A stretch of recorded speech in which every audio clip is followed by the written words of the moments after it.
श्री गणेशाय नमः। गुरुर्ब्रह्मा गुरुर्विष्णु गुरुर्देवो महेश्वर, गुरुसाक्षात् परब्रह्म तस्मै श्री गुरुवे नमः। त्वमेव माता च पिता त्वमेव, त्वमेव बन्धुः च सखा त्वमेव, त्वमेव विद्या द्रविणं त्वमेव, त्वमेव सर्वं मम देव देव। यहाँ से नया अध्याय प्रारंभ होता है। इस अध्याय में तुलसी स्त्रोत का वर्णन किया गया है। ब्राह्मणों ने कहा, गुरुदेव, हमने आपके मुख से तुलसी के पत्र और पुष्प का शुभ महात्म्य सुना, जो भगवान श्री विष्णु को बहुत ही प्रिय है। अब हम लोग तुलसी के पुण्यमय स्त्रोत का श्रवण करना चाहते हैं। व्यास जी बोले, ब्राह्मणों, पहले स्कंद पुराण में जो कुछ बतला आया हूँ, वही यहाँ कहता हूँ। शतानंद मुनि के शिष्य कठोर व्रत का पालन करने वाले थे। उन सबों ने एक दिन अपने गुरु को प्रणाम करके परम पुण्य और हित की बात पूछी। शिष्यों ने कहा, नाथ, ब्रह्मवेत्ताओं में श्रेष्ठ, आपने पूर्व काल में ब्रह्मा जी के मुख से तुलसी जी के जिस स्तोत्र का श्रवण किया था, उसको हम आपसे सुनना चाहते हैं। शतानंद जी बोले, शिष्यगण, तुलसी का नाम उच्चारण करने पर असुरों का दर्प दलन करने वाले भगवान श्री विष्णु प्रसन्न होते हैं। मनुष्य के पाप नष्ट हो जाते हैं तथा उसे अक्षय पुण्य की प्राप्ति होती है, जिसके दर्शन मात्र से करोड़ों गौदान का फल होता है। उस तुलसी का पूजन और वंदन लोग क्यों ना करें। कलयुग के संसार में वे मनुष्य धन्य हैं जिनके घर में शालग्राम शिला का पूजन संपन्न करने के लिए प्रतिदिन तुलसी का वृक्ष भूतल पर लहलहाता रहता है। जो कलयुग में भगवान श्री केशव की पूजा के लिए पृथ्वी पर तुलसी का वृक्ष लगाते हैं, उन पर यदि यमराज अपने किंकरों सहित रुष्ट हो जाएं, तो भी वे उनका क्या कर सकते हैं। तुलसी, तो आप अमृत से उत्पन्न हो और केशव को सदा ही प्रिय हो। कल्याणी, मैं भगवान की पूजा के लिए तुम्हारे पत्तों को चुनता हूँ। तुम मेरे लिए वरदायिनी बनो। तुम्हारे श्री अंगों से उत्पन्न होने वाले पत्रों और मंजरियों द्वारा मैं सदा ही जिस प्रकार श्री हरि का पूजन कर सकूं, वैसा उपाय करो। पवित्रांगी तुलसी, तुम कली मल का नाश करने वाली हो। इस भाव के मंत्रों से जो तुलसी दलों को चुनकर उनसे भगवान वासुदेव का पूजन करता है, उसकी पूजा का करोड़ों गुना फल होता है। देवेश्वरी, बड़े बड़े देवता भी तुम्हारे प्रभाव का गायन करते हैं। मुनि, सिद्ध, गंधर्व, पाताल निवासी साक्षात नागराज पाताल निवासी साक्षात नागराज शेष तथा संपूर्ण देवता भी तुम्हारे प्रभाव को नहीं जानते। केवल भगवान श्री विष्णु भी तुम्हारी महिमा को पूर्ण रूप से जानते हैं। जिस समय क्षीर समुद्र के मंथन का उद्योग प्रारंभ हुआ था, उस समय श्री विष्णु के आनंदांश से तुम्हारा प्रादुर्भाव हुआ था। पूर्व काल में श्री हरि ने तुम्हें अपने मस्तक पर धारण किया था। देवी, उस समय श्री विष्णु के शरीर का संपर्क पाकर तुम परम पवित्र हो गई थी। तुलसी, मैं तुम्हें प्रणाम करता हूँ। तुम्हारे श्री अंग से उत्पन्न पत्रों द्वारा जिस प्रकार श्री हरि की पूजा कर सकूं, ऐसी कृपा करो, जिससे मैं निर्विघ्नता पूर्वक परम गति को प्राप्त हूँ। साक्षात श्री कृष्ण ने आपको गोमती तट पर लगाया और बढ़ाया था। वृंदावन में विचरते समय उन्होंने संपूर्ण जगत और गोपियों के हित के लिए तुलसा जी का सेवन किया। जगत प्रिया तुलसी, पूर्व काल में वशिष्ठ जी के कथनानुसार श्री रामचंद्र जी ने भी राक्षसों का वध करने के उद्देश्य से सरयू नदी के तट पर तुम्हें लगाया था। तुलसी देवी, मैं तुम्हें प्रणाम करता हूँ। श्री रामचंद्र जी से वियोग हो जाने पर अशोक वाटिका में रहते हुए जनक किशोरी सीता जी ने तुम्हारा ही ध्यान किया था, जिससे उन्हें पुनः अपने प्रियतम का समागम प्राप्त हुआ। पूर्व काल में हिमालय पर्वत पर भगवान शंकर की प्राप्ति के लिए देवी पार्वती ने आपको लगाया और अपनी अभिष्ट सिद्धि के लिए आपका सेवन किया था। तुलसी देवी, मैं आपको नमस्कार करता हूँ। संपूर्ण देवांगनाओं और किंकरों ने भी दुःस्वप्न का नाश करने के लिए नंदन वन में आपका सेवन किया था। देवी, तुम्हें मेरा नमस्कार है। धर्मारण्य गया में साक्षात पितरों ने तुलसा जी का सेवन किया था।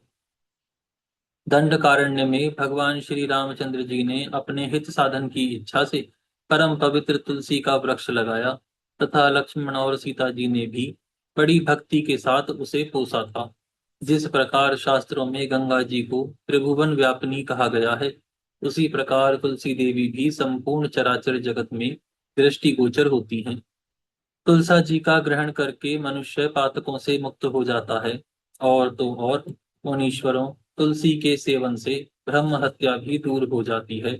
तुलसी के पत्ते से टपकता हुआ जल जो अपने सिर पर धारण करता है, उसे गंगा जी के स्नान और 10 गौदान का फल प्राप्त होता है।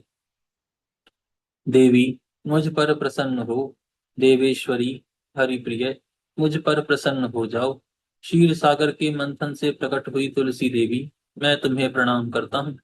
द्वादशी की रात्रि में जागरण करके जो इस तुलसी स्तोत्र का पाठ करता है, भगवान श्री विष्णु उसके 32 अपराध क्षमा करते हैं। बाल्यावस्था, कुमार अवस्था, जवानी और बुढ़ापे में कितने पाप किए होते हैं, वे सब तुलसी स्तोत्र के पाठ से नष्ट हो जाते हैं। तुलसी के स्तोत्र से संतुष्ट होकर भगवान सुख और अभ्युदय प्रदान करते हैं। जिस घर में तुलसी का स्तोत्र लिखा हुआ विद्यमान रहता है, उसका कभी अशुभ नहीं होता। उसका सब कुछ मंगलमय होता है, किंचित भी अमंगल नहीं होता। उसके लिए सदा सुकाल रहता है। वह घर प्रचुर धन धान्य से भरा रहता है।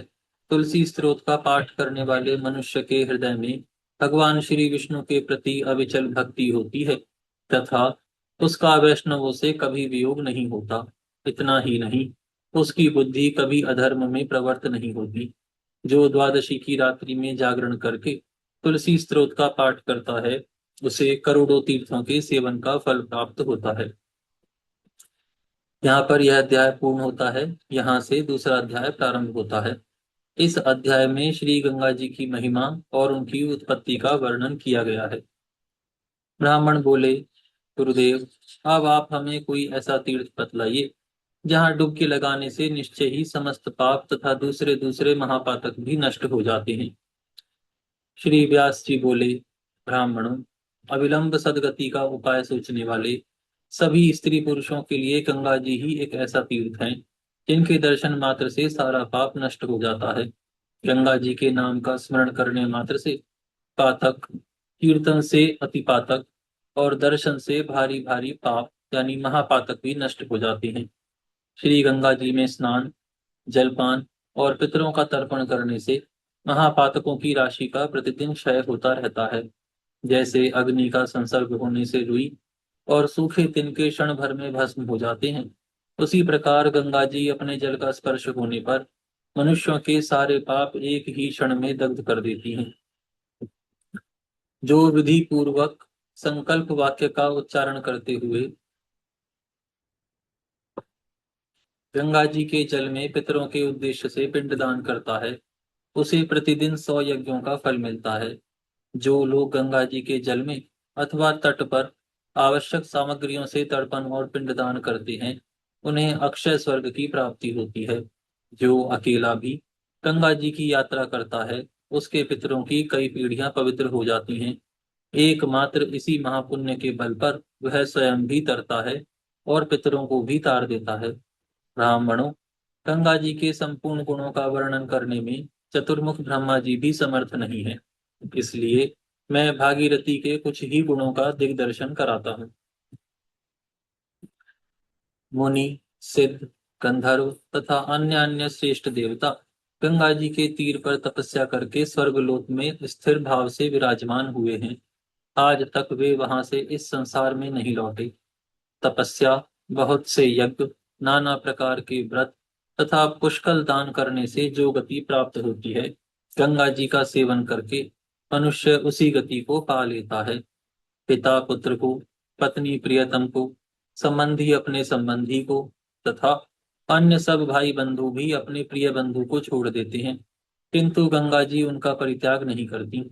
जिन श्रेष्ठ मनुष्यों ने एक बार भी भक्ति पूर्वक गंगा जी में स्नान किया है, कल्याणमयी गंगा जी उनकी लाख पीढ़ियों का भवसागर से उद्धार कर देती हैं। संक्रांति, व्यतिपात, चंद्र ग्रहण, सूर्य ग्रहण और पुष्य नक्षत्र में गंगा जी में स्नान करके मनुष्य अपनी कुल की करोड़ पीढ़ियों का उद्धार कर सकता है। जो मनुष्य अंतकाल में अपने हृदय में भगवान श्री विष्णु का चिंतन करते हुए उत्तरायण के शुक्ल पक्ष में दिन को गंगा जी के जल में देह त्याग करते हैं, वे धन्य हैं। जो इस प्रकार भागीरथी के शुभ जल में प्राण त्याग करते हैं, उन्हें पुनरावृत्ति रहित स्वर्ग की प्राप्ति होती है। गंगा जी में पितरों को पिंडदान तथा तिल मिश्रित जल से तर्पण करने पर वे यदि नरक में हो तो वे स्वर्ग में जाते हैं, और स्वर्ग में हो तो मोक्ष को प्राप्त होते हैं। पर स्त्री और पर धन का हरण करने तथा सबसे द्रोह करने वाले पापी मनुष्यों को उत्तम गति प्रदान करने का साधन एकमात्र गंगा जी ही है। वेद शास्त्र के ज्ञान से रहित, गुरु निंदा परायण और सदाचार शून्य मनुष्य के लिए गंगा जी के समान दूसरी कोई गति नहीं है। गंगा जी में स्नान करने मात्र से मनुष्यों के अनेक जन्मों की पाप राशि नष्ट हो जाती है तथा वे तत्काल पुण्यभागी होते हैं। प्रभास क्षेत्र में सूर्य ग्रहण के समय 1 सहस्त्र गौदान करने पर जो फल मिलता है, वह गंगा जी में स्नान करने से प्रतिदिन प्राप्त होता है। गंगा जी का दर्शन करके मनुष्य पापों से छूट जाता है और उसके जल का स्पर्श करके स्वर्ग पाता है। अन्य कार्य के प्रसंग से भी गंगा जी में गोता लगाने पर वे मोक्ष प्रदान करती हैं। गंगा जी के दर्शन मात्र से पर धन और पर स्त्री की अभिलाषा तथा पर धर्म विषयक रुचि नष्ट हो जाती है। अपने आप जो कुछ मिल जाए उसी में संतोष करना, अपने धर्म में प्रवृत्त रहना तथा संपूर्ण प्राणियों के प्रति समान भाव रखना, ये सद्गुण गंगा जी में स्नान करने वाले मनुष्य के हृदय में स्वभावतः उत्पन्न होते हैं। जो मनुष्य गंगा जी का आश्रय लेकर सुखपूर्वक निवास करता है, वही इस लोक में जीवन मुक्त और सर्वश्रेष्ठ है। उसके लिए कोई कर्तव्य शेष नहीं रह जाता।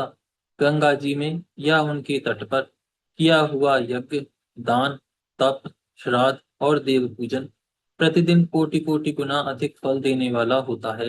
अपने जन्म नक्षत्र के दिन गंगा जी के संगम में स्नान करके मनुष्य अपने कुल का उद्धार कर देता है।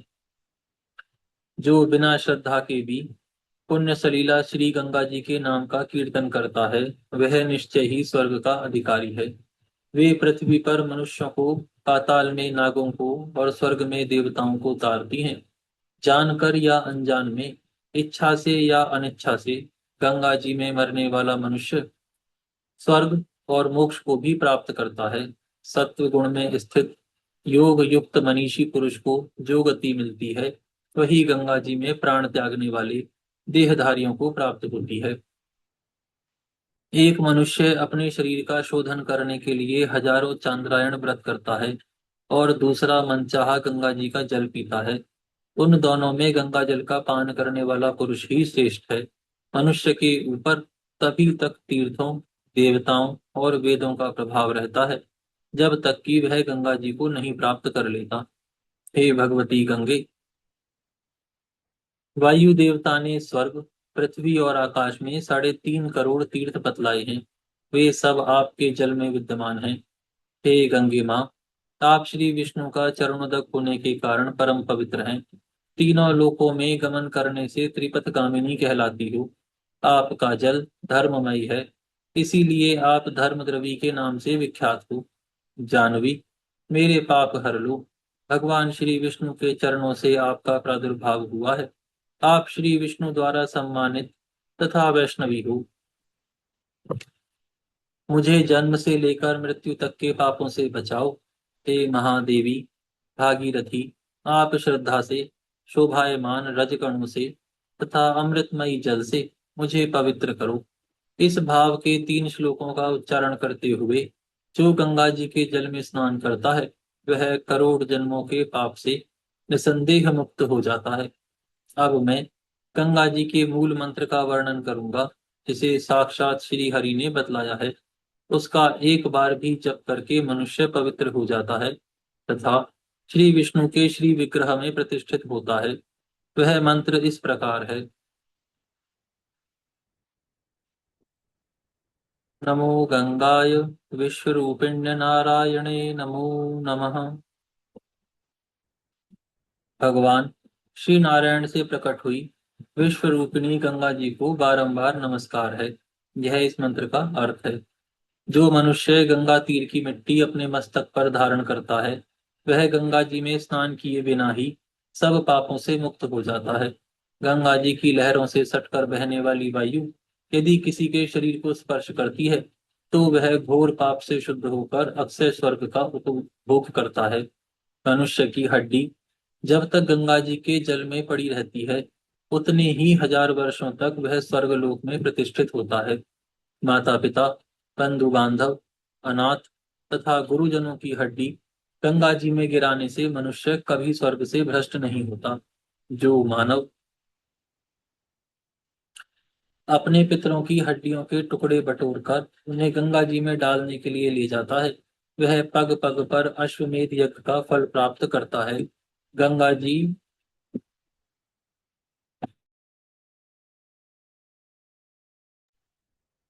गंगा तीर पर बसे हुए गांव, पशु पक्षी, कीड़े मकोड़े तथा चर अचर सभी प्राणी धन्य हैं। विप्रवरों, जो गंगा जी से एक कोस के भीतर प्राण त्याग करते हैं, वे मनुष्य देवता ही हैं। उससे बाहर के मनुष्य ही इस पृथ्वी पर मानव हैं। गंगा स्नान के लिए यात्रा करता हुआ यदि कोई मार्ग में ही मर जाता है, तो वह भी स्वर्ग को प्राप्त होता है।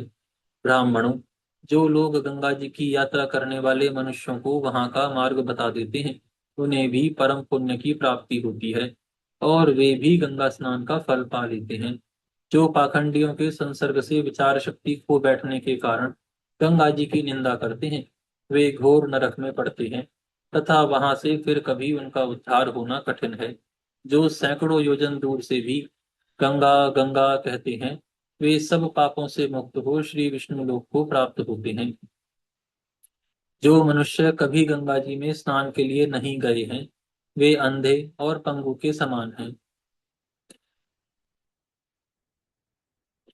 उनका इस संसार में जन्म लेना व्यर्थ है। जो गंगा जी के नाम का कीर्तन नहीं करते, वे नराधम जड़ के समान हैं।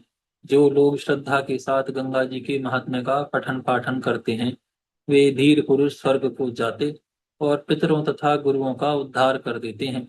जो पुरुष गंगा जी की यात्रा करने वाले लोगों को राह खर्च के लिए अपनी शक्ति के अनुसार धन देते हैं, उसे भी गंगा जी में स्नान करने का फल मिलता है। दूसरे के खर्च से जाने वाले को स्नान का जितना फल मिलता है, उससे दुगुना फल खर्च देकर भेजने वाले को प्राप्त होता है। इच्छा से या अनिच्छा से, किसी के भेजने से या दूसरे की सेवा के मिस से भी जो परम पवित्र गंगा जी में यात्रा करता है, वह देवताओं के लोक में जाता है। ब्राह्मणों ने पूछा, व्यास जी, हमने आपके मुंह से गंगा जी के गुणों का अत्यंत पवित्र कीर्तन सुना।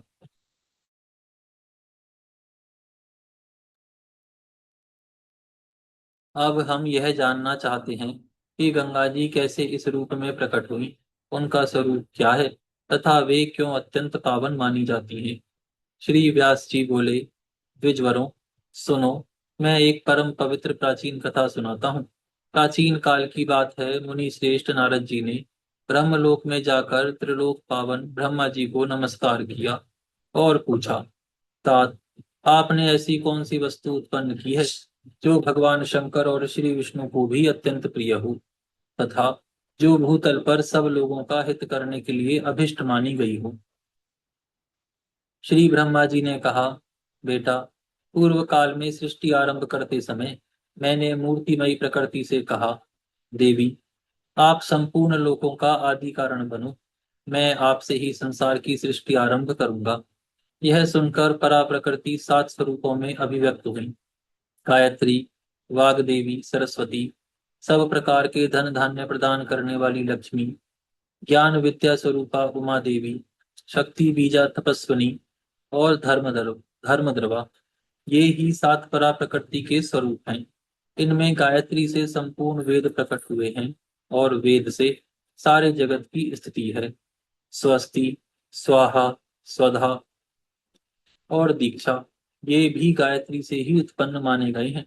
अतः यज्ञ में मात्रका आदि के साथ सदा ही गायत्री का उच्चारण करना चाहिए। भारती यानी सरस्वती सब लोगों के मुख और हृदय में स्थित है तथा वे ही समस्त शास्त्रों में धर्म का उपदेश करती हैं। तीसरी प्रकृति लक्ष्मी है, जिनसे वस्त्र और आभूषणों की राशि प्रकट हुई है। सुख और त्रिभुवन का राज्य भी उन्हीं की देन है। इसी से वे भगवान श्री विष्णु की प्रियतमा हैं। चौथी प्रकृति उमा के द्वारा ही संसार में भगवान शंकर के स्वरूप का ज्ञान होता है। अतः देवी उमा को ज्ञान की जननी ब्रह्म विद्या समझना चाहिए। वे भगवान शिव के आधे अंग में निवास करती हैं। शक्ति बीजा नाम की जो पांचवी प्रकृति है, वे अत्यंत उग्र और समूचे विश्व को मोह में डालने वाली हैं। समस्त लोकों में वही जगत का पालन और संहार करती हैं। तपस्विनी तपस्या की अधिष्ठात्री देवी हैं। सातवां प्रकृति धर्म द्रवा है, जो सब धर्मों में प्रतिष्ठित हैं। उन्हें सबसे श्रेष्ठ देखकर मैंने अपने कमंडलू में धारण कर लिया। फिर परम प्रभावशाली भगवान श्री विष्णु ने बलि के यज्ञ के समय इसे प्रकट किया। उनके दोनों चरणों से संपूर्ण महितल व्याप्त हो गया। उनमें से एक चरण आकाश एवं ब्रह्मांड को भेद कर मेरे सामने स्थित हुआ। उस समय मैंने कमंडलू के जल से उस चरण का पूजन किया। उस चरण को धोकर जब मैं पूजन कर चुका, तब उसका धोवन हेमकूट पर्वत पर गिरा। वहां से भगवान शंकर के पास पहुंचकर वह जल गंगा जी के रूप में उनकी जटा में स्थित हुआ। गंगा जी बहुत काल तक उनकी जटा में ही भ्रमण करती रही। तत्पश्चात महाराज भागीरथ ने भगवान शंकर की आराधना करके गंगा जी को पृथ्वी पर उतारा। वे तीन धाराओं में प्रकट होकर तीनों लोकों में गईं। इसीलिए संसार में त्रिस्तोत्रा के नाम से विख्यात हुई। भगवान शिव, ब्रह्मा तथा विष्णु तीनों देवताओं के संयोग से पवित्र होकर वे त्रिभुवन को पावन करती हैं। भगवती भागीरथी का आश्रय लेकर मनुष्य संपूर्ण धर्मों का फल प्राप्त करता है। पाठ, यज्ञ, मंत्र, होम और देवार्चन आदि समस्त शुभ कर्मों में भी जीव को वह गति नहीं मिलती जो श्री गंगा जी के सेवन से प्राप्त होती है। गंगा जी के सेवन से बढ़कर धर्म साधन का दूसरा कोई उपाय नहीं है। इसीलिए नारद जी आप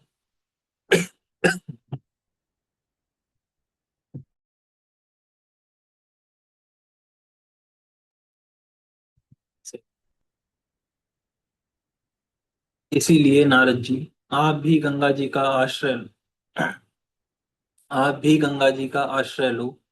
हड्डियों में गंगा जी के जल का स्पर्श होने से राजा सगर के पुत्र अपने पितरों तथा वंशजों के साथ स्वर्गलोक में पहुंच गए।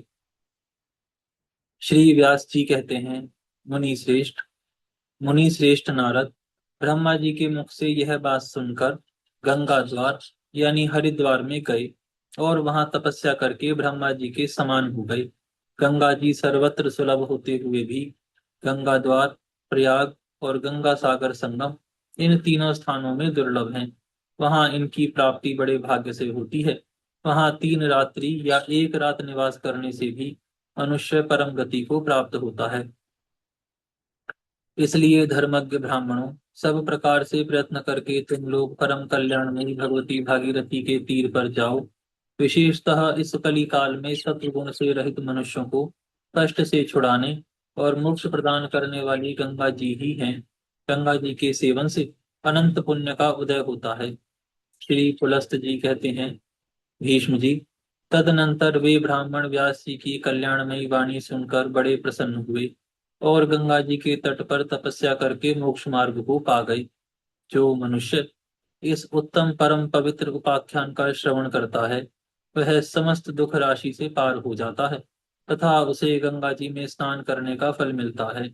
एक बार भी इस प्रसंग का पाठ करने पर संपूर्ण यज्ञों का फल मिल जाता है। जो गंगा जी के तट पर ही दान, जप, ध्यान, स्तोत्र, मंत्र और देवार्चन आदि कर्म कराता है, उसे अनंत फल की प्राप्ति होती है। यहाँ पर यह अध्याय पूर्ण होता है।